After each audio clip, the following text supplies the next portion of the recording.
Everyone. तर आज साडी गोंडे क्लासचा आपला डे 1 आहे आणि डे 1 मध्ये आपल्याला गोंडा कसा काढायचा हे मी शिकवणार आहे.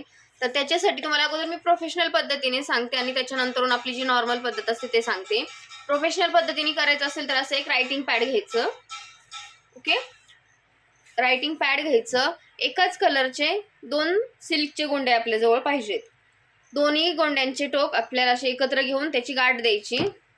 त्याच्यानंतर तुम्हाला काय करायचंय, हे जे पॅड आहे ह्या पॅडच्या इथे गाठण जी दिलेली आपण ती वरती अशी पकडायची आणि याला 15 राऊंड देऊन घ्यायचे. आता 15 कशामुळे मी सांगितले, सिंगल गोंडी जर असती तर तुम्हाला 30 राऊंड घ्यावे लागले असते. आपण इथं डबल घेतली. 30 राऊंड एवढा वेळ घेणं आपल्याला पॉसिबल नाहीये.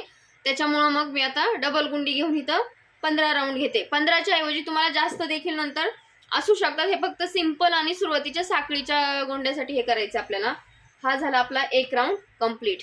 ओके, त्याच्यानंतरून हा 2 3 4 5 6 7 8 9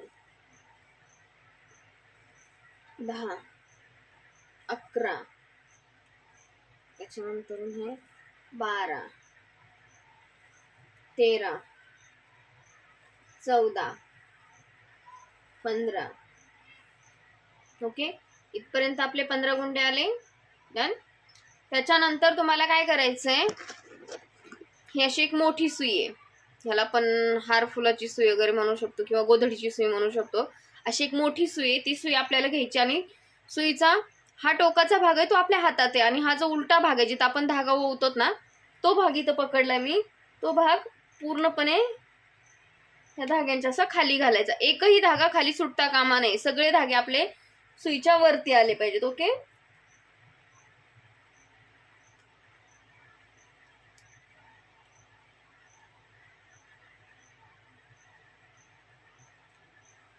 हे बघा सगळे धागे असे आपले वरती आले.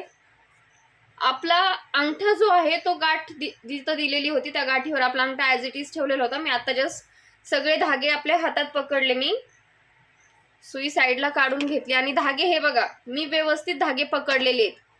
कटर घ्यायचं आणि कटरनी हा धागा इथला कट करायचा. ओके, पॅड साईडला ठेवून दिलं. कट केल्याच्या नंतर इथं गाठण जी दिलेली होती हे बघा ही इथं शिल्लक राहिली. गाठण कट केली आणि व्यवस्थित आपले जे धागे आहेत ते व्यवस्थित असे एकसारखे करून घ्यायचे.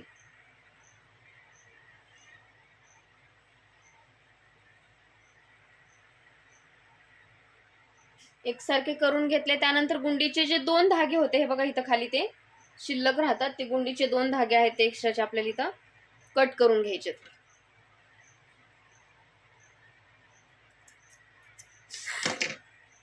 ओके, इथं धागे एक्स्ट्राचे आपण कट करून घेतले. आता दोन्ही पैकी कोणतंही एक टोक तुम्ही तुमच्या हातात ठेवायचं आणि एक टोक आहे ते साईडला ठेवून द्यायचं.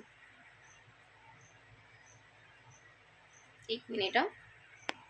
हे जे 2 टोक होते त्या दोन्ही पैकी एक टोक मी हातात पकडलं. डाव्या हातात पकडल्याच्या नंतर आपल्याला फॅब्रिक ग्लू घ्यायचा आहे. फॅब्रिक ग्लू घ्यायचा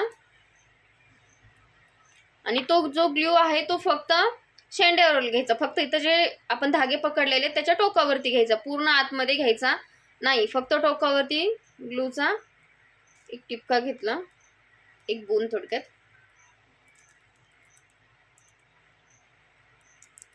त्यानंतर हे जे ग्लू आहे ते झाकण लावून लगेच ठेवून द्यायचा. नाही तर हा फॅब्रिक ग्लू लगेच वाळतो, लगेच खराब होऊन जातो. इथे टोकावरती मी ग्लू लावून घेतला. त्याच्यानंतर एकदम हलक्या हाताने हे जे सगळे धागे एकत्र केलेले होते आपण ते धाग्यांचं असं टोक करून घ्यायचंय. बघा नखाने सगळे धागे एकत्र आले पाहिजे. इथं धागे विस्कटता कामा नये. ग्लू लावला, धागे एकत्र आले, त्यानंतर इथं हा भाग चपटा करायचा आपल्याला.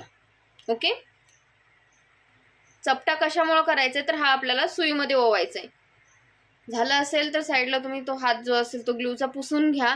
तो ग्लूचा हात जर साईडला कुठे लागला ह्या बाकीच्या धाग्यांना तर ते धागे चिकट होतात, कडक होतात. त्याच्यासाठी ग्लूचा हात अगोदर पुसून घ्यायचं इथलं काम झालं की. त्याच्यानंतरून ही एक सुई मी तुम्हाला सांगितली होती. ही सुई आरी वर्कमध्ये आपण फ्रेंच नॉट देण्यासाठी यूज करतो. हे बघा, जाड सुई आहे, हाईट कमी आहे त्याची. आपण जी हार फुलाची सुई वगैरे म्हणलो ते बघा, या सुईसारखीच आहे, थोडीशी याच्यापेक्षा जाड आहे आणि हाईटला कमी आहे. ओके, फ्रेंच नॉटची सुई जी असते आरी वर्कमध्ये ती सुई घेतली. त्यानंतरून हे जे धागा आहे तो याच्यामध्ये वळून घ्यायचा. आता आपण इथं एकदम चपटं केलं होतं, नखाने मी तुम्हाला सांगितलं होतं तसं चपटं करून घ्या. ते चपटं करून घेतलं. याचा जो टोक असतो, हा सॉरी टोक म्हणते मी, हे जे धागा ओवायचं जे असतं ना ते जाड असतं, मोठं दिसतंय. तर ते व्यवस्थितपणे याच्यामध्ये ओवून घ्या. हे बघा, सगळे धागे आले पाहिजे, धागा निसटता कामा नये.